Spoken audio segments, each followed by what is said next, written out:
Last night's World Series of Warzone Global Finals went down, and it was a complete and total catastrophe. From massive hour-long delays and technical issues like players' PCs having to update the game but only getting 1 megabyte download speeds, plaguing the entire tournament, to podcasters interrupting and interfering with team comms during a game. I can hear comms from the broadcast. They just joined our team speak. All the way up into including teams being allegedly caught trying to download DS for Windows so they can have that sticky aim that they enjoy while they're playing at home. And the worst part, I didn't even get my drops for watching this clown show. All that and more on a video that begins right now.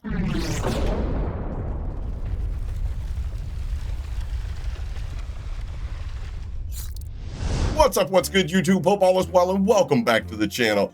I'm Hoppa and happy Black Ops 7 Early Access Beta Day. And I hope to see you guys on the stream later, around 5 o'clock. If you're still in need of a beta code for early access, maybe we'll have some to give away. But the only way you'll be notified is if you're subscribed to the channel with the notification bells enabled. And hey, while you're at it, why don't you throw me a like, please? Because trust me, I'll be more entertaining than the World Series of Warzone Global Finals last night, because holy brother. It was supposed to start at my time around 2:30 p.m., and it didn't get underway until like 6 p.m. And if you were, and I'm assuming many of you are, an EU viewer, I don't suspect you got to stay up late enough to see Team Vision, that of FIFA Kill, Lennon, and Echo, win in rather convincing fashion. GG's to those boys. Because it ended at like 6 a.m. UK time. Seriously, it was an all-day event of like wait and just wait and wait for some more. Waiting. Like, I'm shocked about how nobody threw a fit about the downtime and how it most definitely didn't help them stay locked in. I bet half the field was probably ready for bed by the third map. But speaking of throwing fits, what about how the podcasters came into Optic's Discord voice channel they were using for team comms and overtalked Joe as the broadcast played louder than the game volume in his headset? The fuck? Yo! No, someone Who just joined our Discord, bro? I can hear comms from the broadcast. They just joined our team speak. Bro, someone's in there. Yo! What the fuck? It's mad loud. I can't hear anything right now. I can't hear Brother. fucking shit. User left your channel. Okay, we're good. Failure means elimination.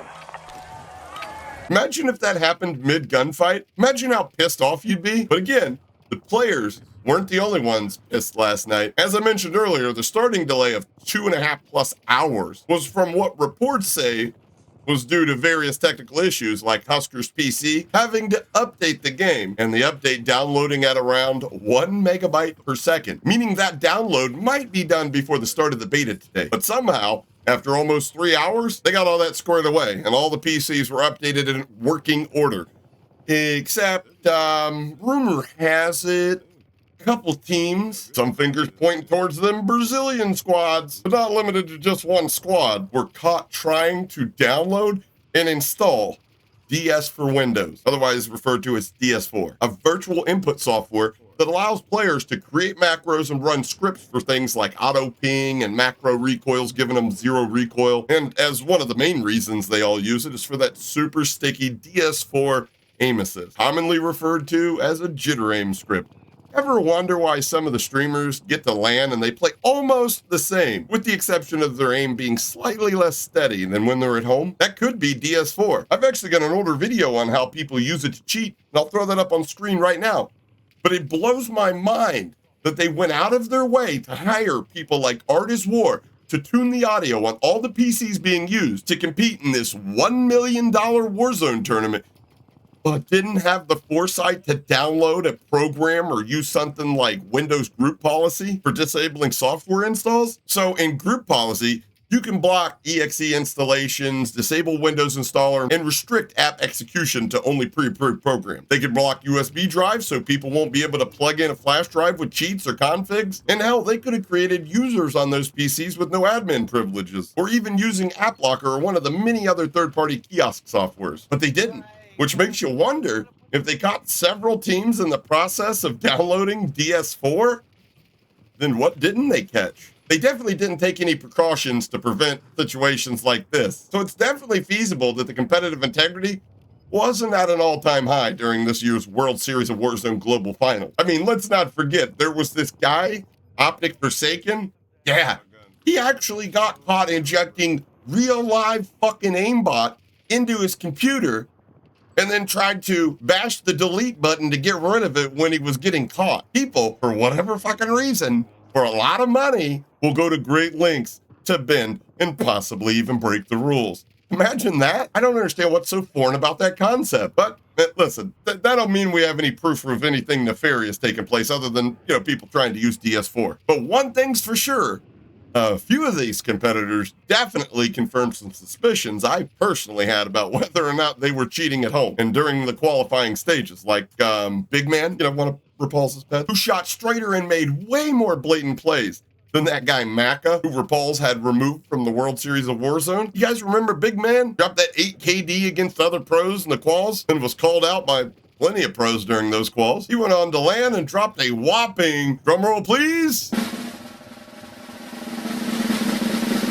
1 KD. And that shit didn't even creep past 0.3 KD until like map 4. Now, I'm gonna be honest, that's decent against other pros, but not when you come from an 8 KD during quals and were consistently a top fragger during every stage in every previous tournament from the comfort of your own home. I don't know about y'all, but that's really all I need to see. But regardless, it was a good show from the Brits. Team Vision fueled by Echo's comms, IG Ellen, and the gunnies of FIFA and Lennon, who played his ass off, by the way, but for whatever reason, he kind of felt like the bullet sponge of the squad. And it was actually rather touching during the acceptance speech of their trophy. He got kind of emotional when talking about how much his mother always believed in him. And that actually kind of touched me personally. And speaking of British mums, a lot of you know our dear friend and Alpha Squad member Warhawk's mom was going through some pretty serious health issues recently, and I got some news on that situation.